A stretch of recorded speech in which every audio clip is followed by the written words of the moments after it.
Welcome to Red, White, and Bi. Episode 31. 31 is nuts to me, to hear you say that out loud. Fun fact. Before I met you, my 31st year was my favorite year of my life.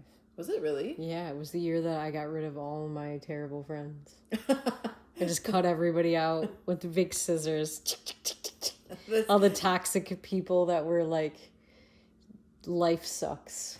And I totally get it. That's like a good, cleansing purge kind of thing to do. But that's funny that became your favorite year, well, too. Honestly, I realized how badly people were treating me. And as soon as, you go through, a grieving period. Mm-hmm.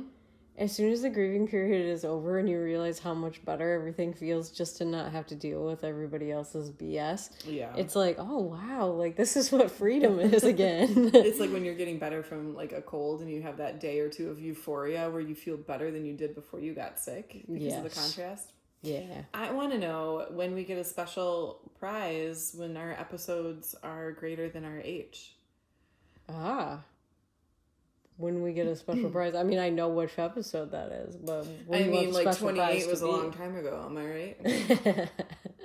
What do you want our special prize to be? Oh, I don't know. Like a cupcake or something. We are not 40. I will say that much. No. And we should celebrate, the 40th episode. Okay, I'll look up, what a 40th anniversary gift would be, and we'll do, I don't know, we'll do something fun and...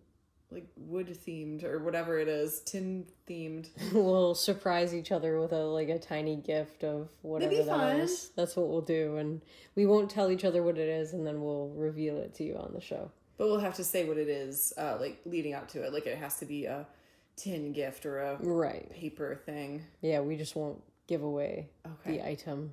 I like this live planning for the future. It'll be especially funny if we forget. Yeah, if you're out here and you are a fan and we get to episode 39, send us an email. Please remind us. We will even take, as long as they're not too costly, your suggestions as what to give each other. So I'll consider it. No guarantees. Okay, so send me something to give to Hannah because she's not you can on try. board. If you impress me and it's in my budget, I will do it. It's a big if though. So we had a wild week. Ugh, it's a wild week. It's a wild time. I just want to say my weird, strange political journey has taken a lot of twists and turns. I remember feeling a ton of anxiety during the first Trump administration because I was super far left and I literally thought the country was ending. I believed the narrative. I drank the Kool-Aid. I thought the fall of democracy was upon us. So then, kind of like we were saying earlier about the euphoria after getting sick, when I sort of reeled it in and became more centrist / conservative or whatever you want to call what I am now, it felt good. I'm on the winning team and things are okay and there's a path forward and all hope is not lost. But this week, there isn't a side to be on where it doesn't feel like our country is being tossed in a graceful arc into the trash basket. Well, it's strange for me. Hannah is suggesting, there's some stuff that is really, really frustrating, and there are ways in which Trump will not change that I will always have some trouble with, his economic policies, say. And then some of the ways he speaks when it comes to foreign policy, even if it's some, what his followers would call 4D chess, it's pretty crazy. That point in the week when he said he would like to have the honor of being the person who takes Cuba. And the way he said it and the way he folded his hands and sort of demurred a little bit right before he said takes Cuba, he sounded like a creepy old man talking about taking someone's virginity or something. We should play the clip if we can find it. Can we cut that in?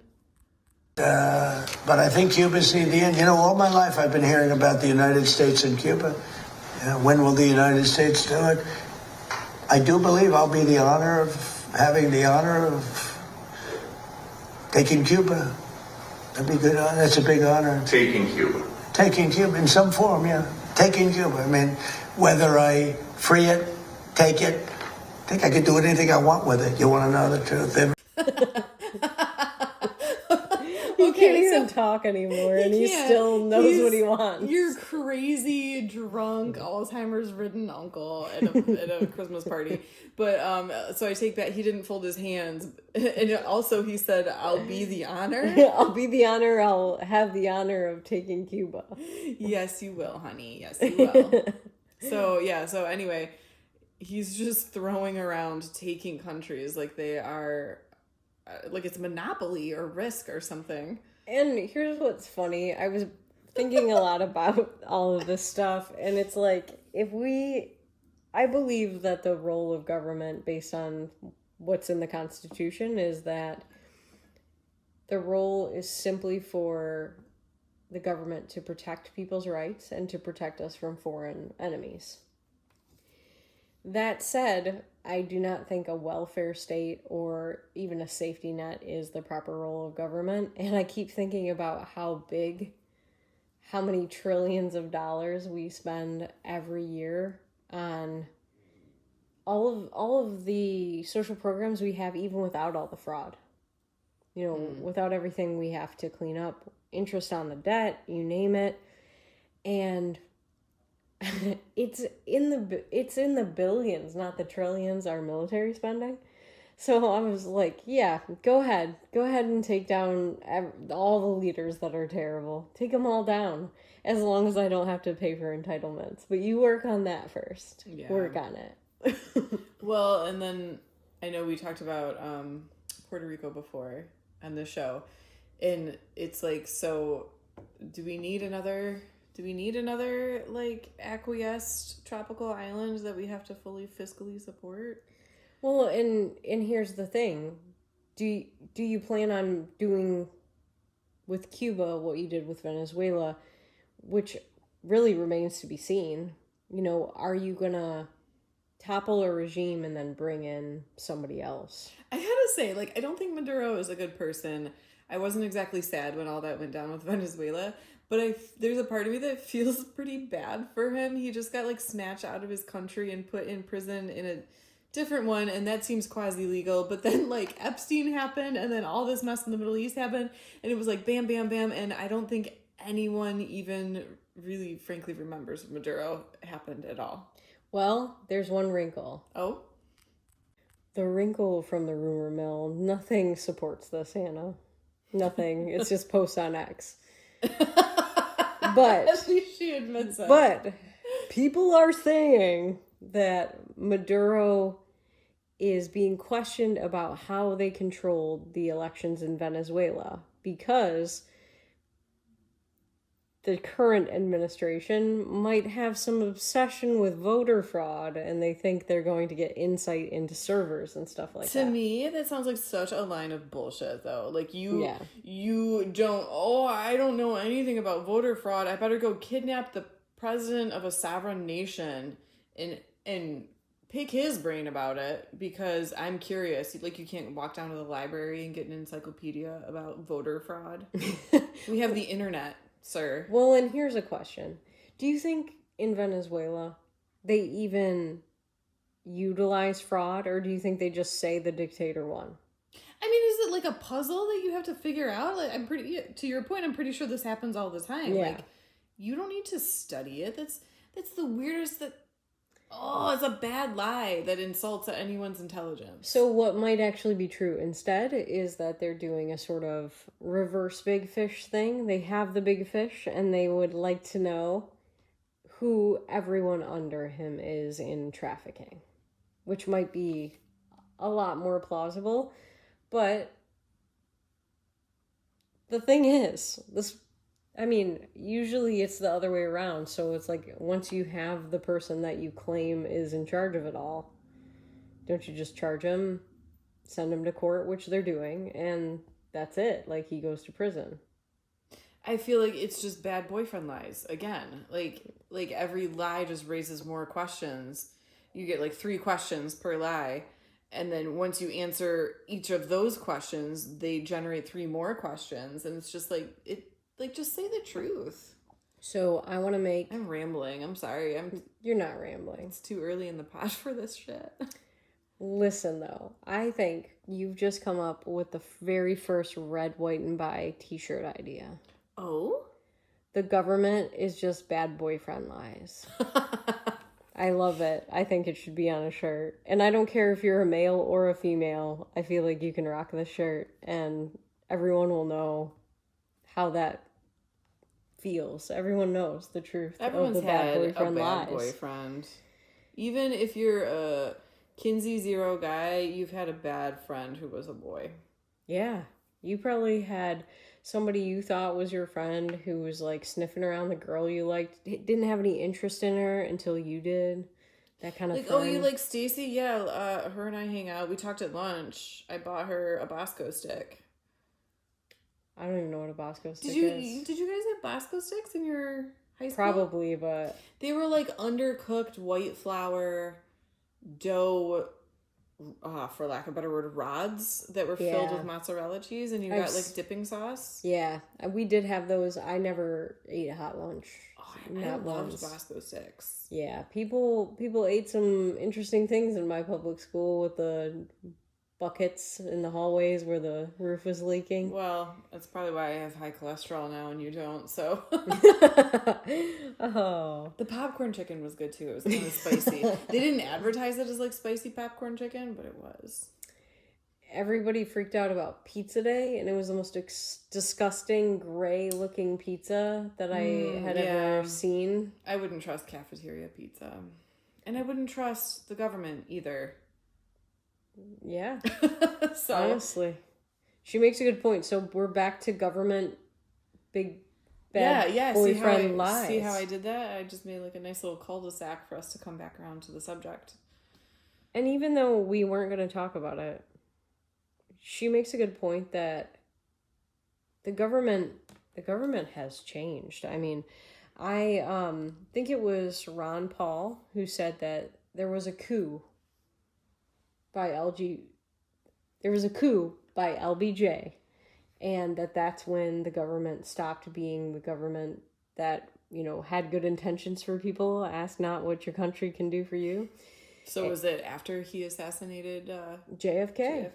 And so basically JFK had this program that was being tested in California, at one California high school, to make all the kids healthy and fit, better food, exercise daily, more time outside, like, you know, because guys and girls benefit from getting out of the classroom and being outside. Get your toes in the dirt and ground yourself. And there's a documentary about it, and LBJ did what LBJ did, and now kids are fat and getting bad cafeteria food, and they see even if she did have good intentions, as we see with many Democrats, Michelle Obama's program for kids, it wasn't a well-balanced meal. They said it really wasn't that healthy for kids, like it was intended to be. And I don't doubt that she had intentions that were valid and everything, but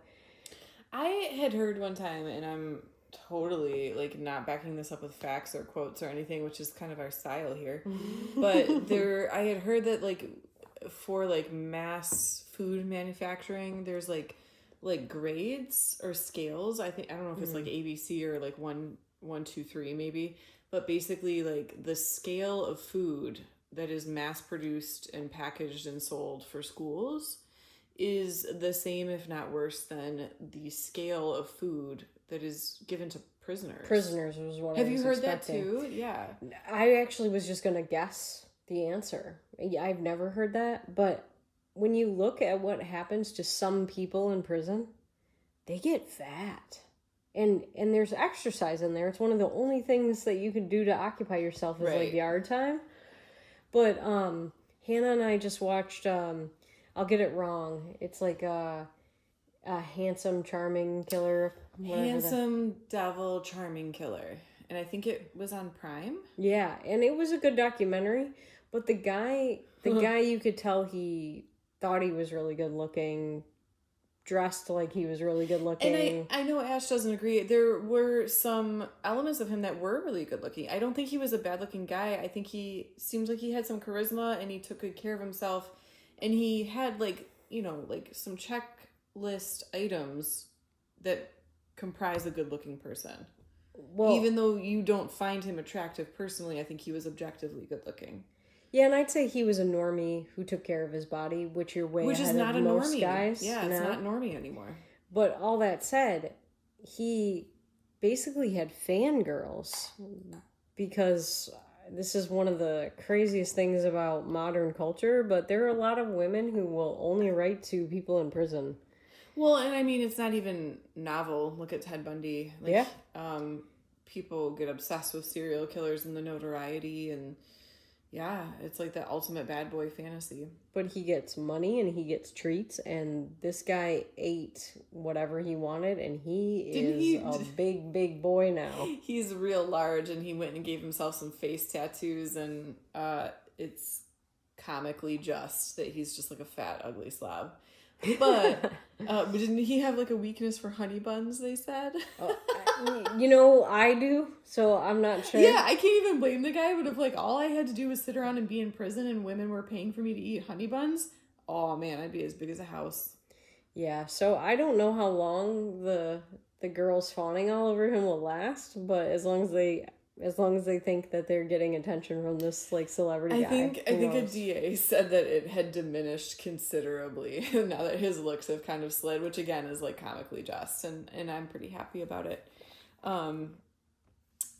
Where does that okay. What were we talking about? So basically how the government lies to you, and they will make you fat when they tell you they're trying to make you healthy. Yep.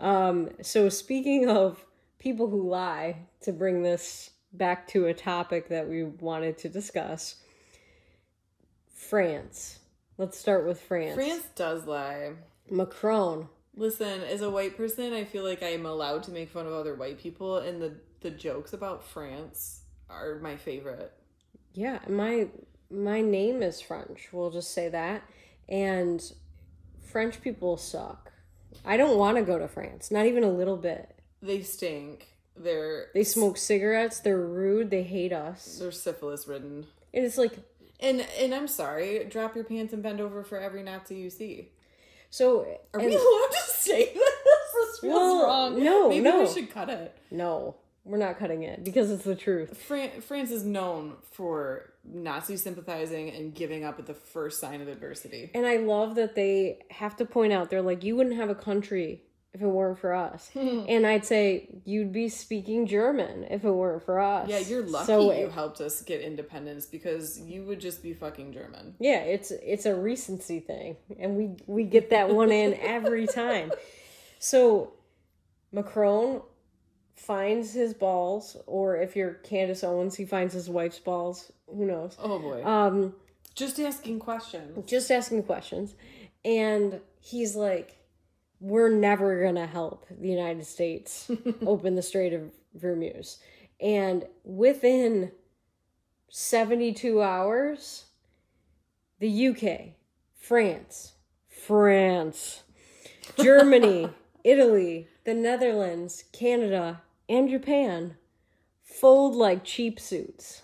I love it. I still remember what I was doing at work when I got the little like buzz on my watch, and I flip it up and I look, and it was like, countries immediately change their tune and decide to help the U.S. secure the Strait of Hormuz. Well, Which, by the way, can we talk about this? Because I feel like this is the question nobody's asking. I've never had to say that geographical location out loud. Hormuz, is the H silent? Hormuz.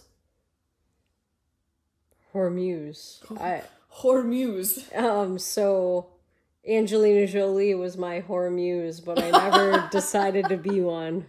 You'll have to, to whomever this may pertain, you'll have to forgive our pronunciation. I've never really heard it said out loud. Yeah, and all that said, this strait, the fact that the people from all these countries have come around is maybe not so much of a mystery. We have a bully president. We have a bully president who gives 75 to 85 to 90% of the funding for NATO, which covers most of these countries' asses. And then Japan, who's not a NATO member, is defended by us. And China is in a frustrating spot right now. Real questions. Can Japan be in NATO if they don't even have a military? Like, what does it mean to be in... Like, I feel like they would join, but they're kind of like the little kid who's just, like, hanging out with your group of friends because he's your little brother and you had to babysit him. Well, what's funny is, like, I'm pretty sure Turkey is a NATO member. Oh. And it's like, I don't give a fuck where you come from or if you have a military or not, but I'm way cooler being friends with Japan than Turkey. Yeah, all I mean to say is that, yeah, like, Japan seems like a stand-up, Western values... Ally who is one of the few countries probably on the planet who, like, enjoys the United States and is rooting for us. There's not many. It's a short list. That said, how can we screw that up? Here's a clip from Trump. Oh, my God. Why didn't you tell US allies in Europe and Asia, like Japan, about the war before attacking Iran? So we are very confused about we Japanese citizens. Well, one thing you don't want to signal too much. You know, when we go in, we went in very hard, and we didn't tell anybody about it because we wanted surprise. Who knows better about surprise than Japan? Okay? Why didn't you tell me about Pearl Harbor? Okay? Right? Oh my God, Ashley, it hurts. Oh. Hannah lived in Japan. I lived there for 2 years, and I did go to Hiroshima and Nagasaki, and I went to the Peace Museum. I saw stuff that made me weep, like, openly and in public. And there are 2 moments in Trump's presidency where I've been, like, so ashamed I wanted to drop my asshole on the floor and die. And this is the second one. Like, that's What was the other one? When he made fun of the reporter for having cerebral palsy. Like, in fairness, I think that happened before he was elected. I'm not sure. Okay, fine. Then this is the second time in my knowledge of Trump in general. Like, I mean, I knew he existed, but, like, in his political sphere. And I can't describe in words the woman's face next to him. Jesus. I said to Hannah that it was like, if a smize is a smile with your eyes, this was like a cringe with your eyes. I feel like I watched her soul die. Become, pained. Like, you could see, like, the soul is a butterfly and is beating against the cage, the bird cage it's in, and it's just hurting itself trying to escape. Like, and you can't go anywhere. You just have to sit next to him, and he's the president of the United States. And you just have to eat what he serves you. And they're probably having lunch together later. So this harkens back to, like, my opening sentiment of, like, I had some hope. Like, maybe this guy, you know, he says he's conservative, whatever. Like, maybe he'll do some things I'm cool with, and maybe he has, whatever. But he's got no fucking class and no tact. And I cannot believe, I feel like someone should have told him every thought that comes into your head should not be spoken. Like, there's plenty of things you could have said that could have alluded to what he was saying. But you really didn't even need to do that. But you didn't need to. When I, in all seriousness, when I think back on my time at the museum there and at Ground Zero and Hiroshima and stuff, like, the graciousness of those people and the incredible forgiveness and humility even that they have around the whole thing. Oh man, it makes me physically ill to think about them hearing that. Well, he alluded to something that I think he just doesn't know anything about. Like, he said, you guys didn't tell me about Pearl Harbor. And it's like, were you born? Were you a baby? Why would anybody tell you anything? Like, what are you talking about? Crazy man. All that said, though, I want to bring up something that one of our Twitter followers mentioned. And Donald Trump was not born, by the way. Yeah, I just looked it up. He's, 4 years? He was born 4 years after. One of our Twitter followers, which we actually have gotten more Twitter hits this week than I've ever gotten. 13,000 more than the previous week. Because we're awesome. I think so. We have more followers, and it's kind of nice. So thank you guys for listening. One of our Twitter followers said that his mother lived in the heyday of America, the late 80s, early 90s, fully cognizant. And she said that the prime of America, like the best world peace situation we were ever going to have, was when you had Ronald Reagan in the White House, Margaret Thatcher leading the UK, and Pope John Paul II. Oh, hell. And the trifecta. And it was in response to my saying that Pope John Paul II was the last good pope that we had. All that said, I agree with that, and I really, really love Ronald Reagan. Hannah knows this. She gets me Ronald Reagan t-shirts. But I'm pretty sure I married you with Ronald Reagan t-shirts as well. Yeah. But there are many. There are many. But I know that one of the few people I love more than Ronald Reagan is Margaret Thatcher. I really appreciated her, and I had to tell Hannah that I learned from this Twitter follower that she was a scientist. She was a chemist. It's so cool. It's so cool, and it makes so much sense. Yeah, and I thought about that, and it's like people who are in science should be looking at, unless they're paid otherwise, right? What works and what doesn't work. It's an unemotional examination of the facts, or at least it should be, to your point.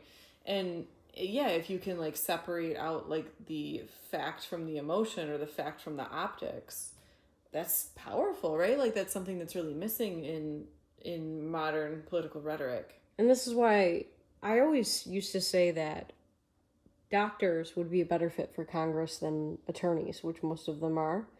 But it's well, maybe they should be scientists. Maybe they should weigh. But you hate Ben Carson.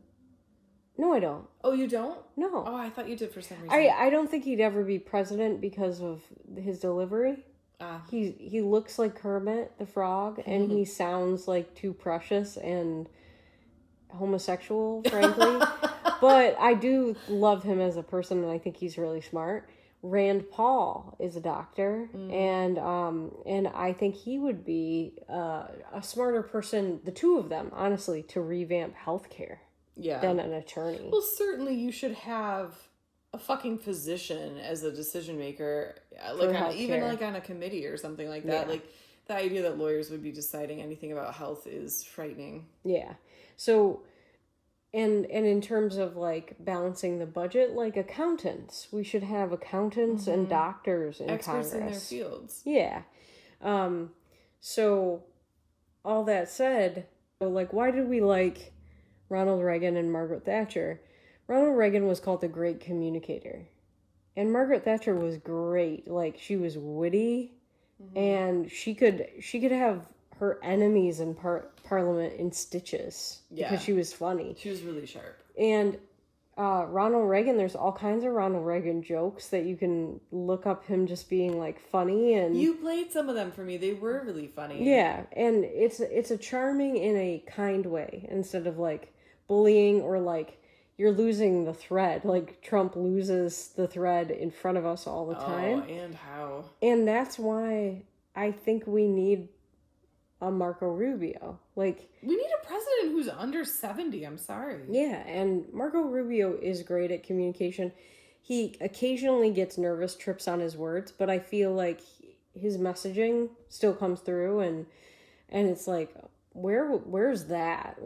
That is missing from the White House when you have somebody who's saying stupid things to Japan. Yeah, you need some polish, some finesse. Like, it's not the job, it's not the whole job, but it's an important piece of the job. You can't be, like, embarrassing the nation when you open your mouth. Yeah. I mean, you can, obviously. It's, like, the nation's still here, but it's a bad look. Think about, like, I mean, this feels like ages ago because of the last 2 terms of presidents. But, I like, thought you were going to say, like, the last 2 weeks, and I was going that, to that agree too. with you. But it's like, think about when Biden was trying to communicate and it was just falling apart in front of us. Yeah. It's like, that debate. Oh. I mean, it was horrific to try to listen to him. He's calling leaders by the names of leaders who died 2 decades ago because I felt like at any point during one of his like live pressers or during that horrifying debate, it's like, are we gonna get bombed right now? Yeah, because this would be the time to do it. Like it was so scary and vulnerable feeling. Yeah, I had a dream last night that Joe Biden died, and I remember thinking, you know, like in the dream, I was thinking like how awful it's going to be to have everybody talk about how great he was for days and days and days, because it's like the guy should never have been put in that position. No matter what you think about him. Like, it was awful. It was elder abuse in real time, and we sat there and ate it up. Yeah, and it's like, I don't look forward to that day at all, because I think we're gonna get like the deification of somebody who's passed away. How you know, like any kind of celebrity, like all the bad stuff gets wiped away, and I'm just not looking forward to the whole week of coverage of how awesome racist Joe Biden was. Yeah, I mean, obviously he had an enormously long career. Yeah. And there was plenty of it before he started to have mental decline.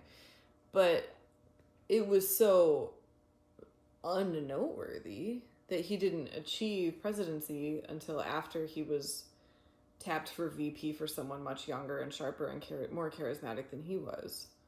Yeah, and it's funny that you mention, you know, the long career. There was so long he argued against desegregating schools. Yeah, and the funny thing is, all of these people who like say they've evolved, it's like you do when you were in office with dark hair and now you don't have any, and you've gotten plugs to make yourself look like you could still be president. Chuck Schumer, I just saw a video of him with like kind of longer dark hair when he first got into office, talking about how voter ID needs to happen. And now he's one of the people blocking the SAVE Act. I get, like, I want to give an allowance for actual, like, change of heart. Like, as somebody, and this is something we talk about, like, it's the main theme of our show, that you should be open to new information and humble enough to admit when you need to give something more thought, and that you absolutely need to be humble enough to change your mind on something. And so I always want to, like, acknowledge that there's always space for that, and it's always a virtuous and good thing if you can accept new information and change your point of view. But to your point, like Chuck Schumer doing like a complete 180, is it because he had an actual moral change of heart, or is it seems unlikely that you would change your ethos overnight, like without money changing hands or something weird happening? And I would argue that if you swear an oath to the Constitution, you don't get to change your mind about what the Constitution actually says about who gets to vote.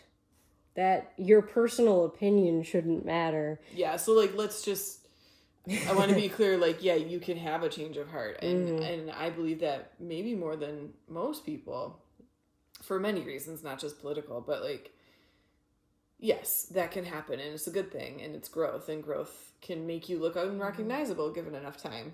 But is that what this is? Right, and is it fair to American voters if people who are not supposed to legally vote, control, or have any say in our elections? And that's kind of a scary thought. And speaking of scary thoughts, we had a hell of a week in Michigan. We sure did. So I saw our little Michigan story obviously on like local news. I saw it on national news. I saw it on global news. And that was a strange feeling to see coverage of a story that was taking place 20, 30 minutes from us. Yeah. On global news. Yeah, we actually used to live much nearer to West Bloomfield.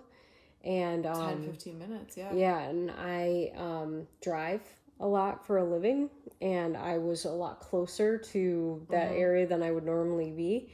At the time that it happened, yeah. Yeah, and we were hearing reports that everybody around us was locked down. It was not safe, and you had coworkers who were like evacuated, and yeah, so all of a sudden it was like our team's chat at work is blowing up that there is a synagogue that has an active shooter. And this is a place, like a campus that I'd been on before, and really it was a scary thing to hear.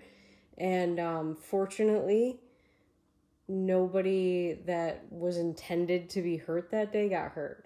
I mean, a security guard, and as well as the people who were first responders might have gotten some smoke inhalation. Yeah, I was going to say several people were treated for smoke inhalation, which is a big deal and actually is more serious, I think, than most people realize. But to your point, extremely lucky that nobody was actually hurt in a violent way. Except for people who deserved it. And I think it shook both of us up, right? Yeah. It's pretty close to home. I have a coworker who grew up in that area, knew exactly where it was, and had spent a lot of time there as a kid with her friends. Like, they used to play there on the property, and it's a synagogue and a school, so there's like a playground and everything, and her friends went there, and she spent a lot of time there with them. Yeah. So this was literally and figuratively really close to home. And the story itself is a little, I hate to say uneventful, but in the best way. It was anticlimactic. It didn't go the way it was supposed to have gone. So yeah, like, I think by this point most people know there was an armed gunman who drove a vehicle into the synagogue during the day. I think it's safe to assume that he was planning to shoot the place up With fireworks and also containers of gas with him as well and to then blow it up. Really incredibly, we've talked about this off air a ton, but the assumption is that the FBI probably knew that there was something sort of brewing in this area, and the synagogue personnel had been given training by the FBI, security training and active shooter. That's what I was going to say. Like, not even 3 full months ago, they had just been trained by the FBI how to respond in a situation like this, and it worked like clockwork. Their security guy took the assailant out.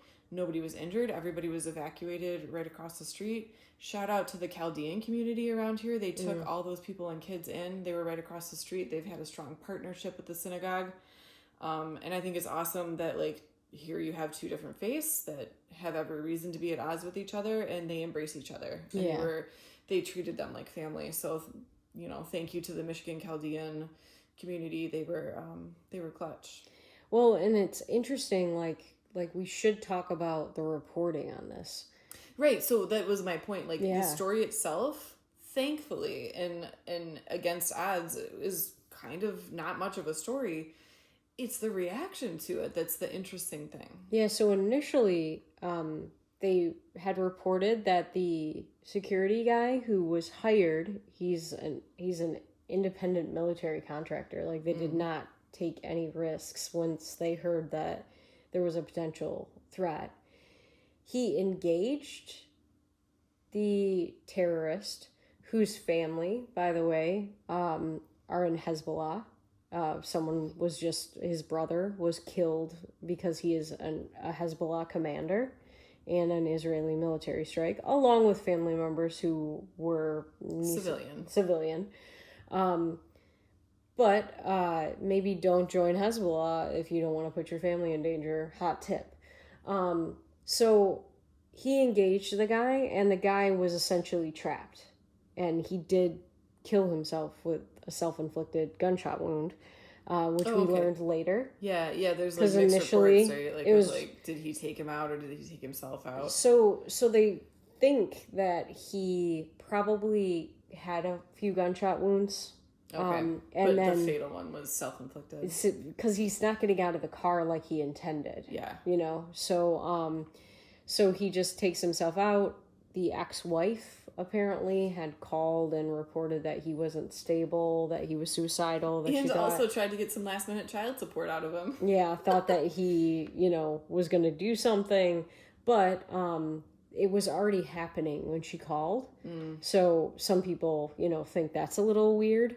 But I who knows? Yeah, Because, I mean, I give her the benefit of the doubt. Yeah. Who hasn't had a crazy ex? And honestly, what if he called her right before and said something. and said like I'm gonna do XYZ? Well, I think that's what she said, right? Like he said, basically said goodbye to the kids through her or something like that.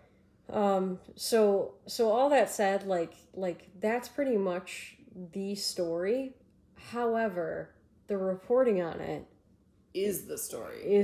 has become the story. There are very few stories like this where anybody does something that looks like terrorism or mass shootings where we hear about motive. Motive in the subsequent 2 days became all you heard was that this guy's family died in an airstrike. And I thought, as a Michigander who was scared that day, I thought, who fucking cares?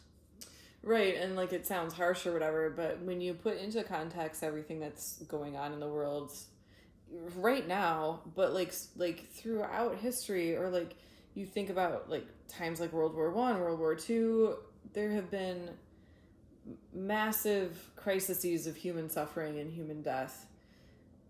People's reaction of trying to gun down and gas school children during a school day, that's not an equivalent or appropriate response. I can fully concede that the guy may have been really going through something. Maybe he was really suffering because of thoughts of his family. This is not an appropriate response that most people take. It's not a healthy response. It's not going to solve his problems. It's not permissible. It's not an excuse. And my question to all the people who were saying, like, he lost his family, what does a West Bloomfield Jewish child in Michigan have to do with an Israeli doing anything to your anyone? Yeah. Nothing.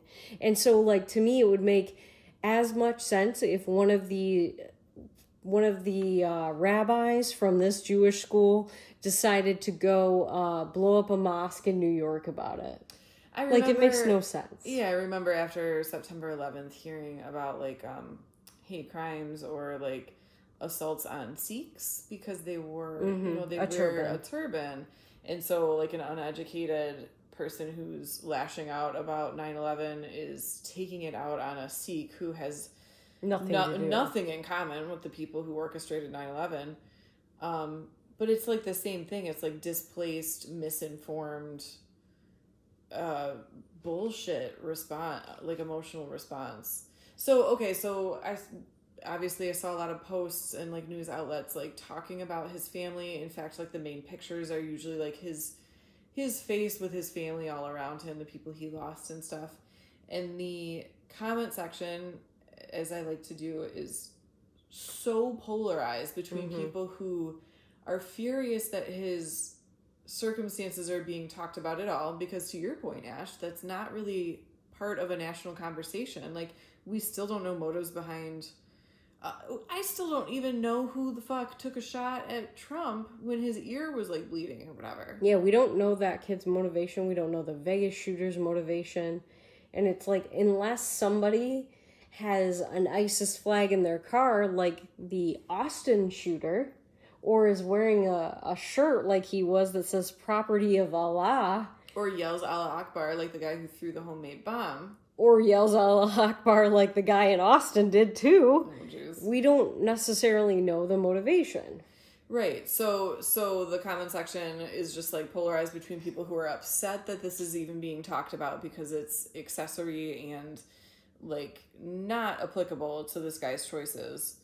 And then the other camp just as angry that it's like, well, it's not an excuse, but it's a reason. It's I usually try to find a middle in a situation like this, but I don't see any sort of consistency where we're paying attention to anyone else's story. Yeah. If we're going to do that, let's do that. And then that's the convention. And maybe I agree with it, maybe I don't, but it's not the convention. Like Hannah and I, we watch a lot of murder stories. It's like something we like to do. We're true crime all the way. We're white girls. We watch true crime. So we watched one where this guy had murdered his wife and her new boyfriend after a separation. They might have been divorced for all I know, but they were not together anymore. And he was really possessive of her, and he decided that she cheated and that justified his killing her. Mm-hmm. And then he basically admitted it and whined about it in court like he was entitled to do it. What was I supposed to do? She was cheating on me. And in a situation like that, people don't give a shit if you had a rough childhood. They don't care if your dad slapped you around. Mm-hmm. They don't care if she was cheating on you because it's still murder. If Eileen Werneros can be given capital punishment for murdering people, which I'm not here to say whether she deserves it or not, but if she was sentenced with it, mm-hmm. there can be no quarter given to anyone else. Yeah. So it's just like the excuses we heard about, say, the Boston Marathon bomber that is still alive, that his older brother groomed him to be a terrorist. He was an adult. He was in college in the United States, and he chose to blow off the legs of people and kill a small child. And it's like, nobody should give a shit about that. I don't care. I don't care. You hurt people and you killed a little kid. If you know enough about the rules to know that you have to be sneaky with your planning and sneaky with your execution, then you know it's wrong and you should reap the full consequences of your choices. There's a reason you fled and bled like a little fucking ass bag in a boat for hours and hours because you knew what you did was wrong and you ran from it. So that being said, it's frustrating to see the national conversation so distracted from what actually happened. In order to kind of bring the narrative back a little bit, just was it yesterday? The synagogue, the Temple Israel posted live body cam footage and some still shots of what the actual aftermath of that building looked like. And yes, there's physical damage, some, ashes and charred areas and stuff like that. But you see the little tiny preschool sized table and chair sets with half-eaten lunches on it.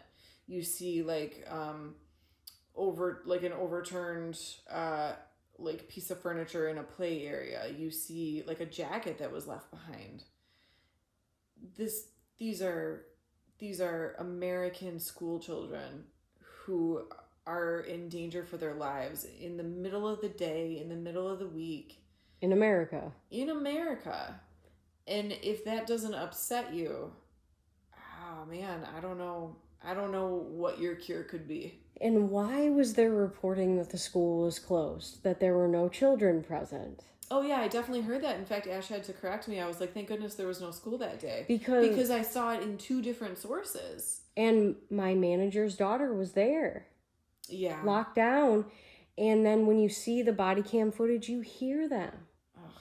And they're terrified, and you hear SWAT team members saying, "It's okay, sweetie." And it's heartbreaking. So I was livid when I heard that they were reporting that there was no school. Why? It was a Thursday.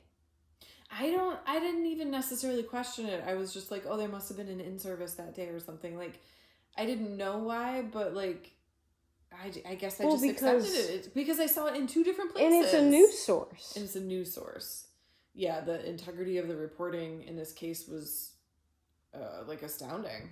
And it's so funny too, because the same people who are saying that or implying that the guy was justified because he lost family in an airstrike, even though his brother and he seem to be members of Hezbollah. It's okay. It's he did this for revenge, but also it's a false flag. So either the guy is there and he's a member of Hezbollah trying to target children, and it's okay because he has his feelings hurt, or it's Israel. But you got to pick one. Oh, well, clearly Israel would leave their very busy war schedule to come to Michigan and cause a ruckus and plant a Dearborn man's body on the scene to cast suspicion, because the war of political opinion is really held on the battlefield of Michigan. And if this was Mossad, I think you'd have more than fireworks. I'm just saying, I think they do a more efficient job of even if he just got killed just in time, there'd at least be like a cool bomb that was diffused. With 13 minutes remaining on the clock. I will say, as you pointed out, when all this happened, 22 miles in between West Bloomfield and Dearborn. Yeah. And I don't need to, it doesn't matter where you come from. I think Dearborn at this point has a global reputation. Everybody knows what I mean. I think it's very fortunate that this has been a first incident. First incident. Yeah. And it's been a long time that this hasn't happened yet. We shouldn't discount also that, like, Halloween, there was a plot to shoot up gay bars in Ferndale. So it's not like Jews are the only target, and people always act like that's true. Like, I don't care because they're just going after Jews. It often starts with Jews. But Don Lemon and his leftist posse went into a church and caused a ruckus. What's to stop anybody else from going into a church? Mm-hmm. Like, people don't think about that ever. Mm-hmm. Like, everybody should be afraid of the threat of a radical Islamist who is living in America already. It shouldn't be, we shouldn't have to say that everybody's like that. We shouldn't have to act like it's so outlandish when in the past 14 days, there have been 1 successful, but 3 attempted terrorist attacks in America. That we've heard of. Yeah, so that was going to be my other point. Earlier when we were talking about people shouting certain things before incidences or having certain countries' flags in their vehicles before certain incidences. We had kind of a long list, and that was just off the top of our heads. So let's talk about this uptick. Let's talk about the past 14 days. And what's going on. So first you had a bar in Austin where a guy was wearing a t-shirt that said "Property of Allah," and he shot a bunch of people and 3 of them died. And then you had this Gracie Mansion weird situation where there were people who were pro-immigration at this protest to counter people who were probably pro-ICE. And a guy who is shouting, like, "We want immigrants in New York," has a bomb thrown over his shoulder by somebody who wants to prove that he's wrong, I guess. Like, the irony of that. The glorious irony of, like, we want immigrants. And what better way to show that than having an immigrant throw a bomb? Well, and just, like, the fear on the guy's face after he's just saying this, and then you realize that someone with a homemade bomb has thrown it at people. And fortunately, it didn't go off. Like, the wick, or whatever you want to say, fuse, thank you, just it didn't work. you know? Yeah, I mean, it's lucky. And that's the thing is like, thank goodness for dumb terrorists, because if they were smart, this would be even scarier. Well, and the fact is they're plenty smart. Like, maybe this was a little homemade, slapped together, unprepared, but that's luck. Like, they are smart. They are prepared. They do plan. And we've seen the consequences of that. And then it's like, as far as I know, these kids were homegrown. Like, their parents come from elsewhere. They might have been raised in Islam, but they are American citizens. I'm going to take back what I said about what better way to show them than having an immigrant throw a bomb. And I could be wrong about that. As soon as I said it, I was like, well, maybe they weren't immigrants. I don't know. And I could be wrong about that too, because I've seen that juxtaposition, so I'm not 100% sure that both of them were or what have you. But it's just like, we shouldn't want radical Islamists here. And I'll broaden that one step further and say, like, radical religion in general. Like, I don't care if it's Westboro Baptist. I don't care if it's like Warren Jeff's Mormon. Yeah. Extremist religious people, it's dangerous. Are dangerous. And you can paint them any color. You can put any label on them. They can be speaking any language. Extremism is extremism. Well, and I guess what's scary about Islamic extremism is that so much of what is actually in the Quran, like, there's stuff in the Bible that is really like nasty, you know? But I think people have, like, they've decided that, you know, like, we don't stone people anymore. Right. We don't do these things in modern society. And most of the time when you hear somebody yell, "Thank God," or "God is great" in English, or they yell "Baruch Hashem," it's all good. But if you hear Allahu Akbar, you might have a first instinct of ducking, and that's a shame, you know, because, like, I think a lot of the times, like, if anybody's ever, like, been around Muslims, you might hear a lot of, like, you know, God willing, you might hear, like, assalamu alaikum, like, stuff like that when people are, like, calm and normal. But people shouting Allahu Akbar it's got a different vibe, because this is what people say when they are sometimes justifying violence against other people. Yeah, I mean, I obviously, look, I have no idea percentages, but all 100% of the Muslims I have known have been chill. Yeah. So it's the ones that are in the news, it's the fringe, it's the extremists. That, yeah, it's scary, it's a problem, and it's not just Islam, it's extremism in any form. I mean, even Ted Kaczynski, he wasn't religious, but he was an extremist and he was a terrorist. Well, and here's the thing too, it's like, how do you get to a place though where even pointing out the extreme is, like, not okay? I think it was maybe Voltaire, if you want to know who controls you, you have to pay attention to who you can't criticize. And I think it's a little scary that we're living in a world where the money from Qatar, like, far outweighs anything you're getting from Israel.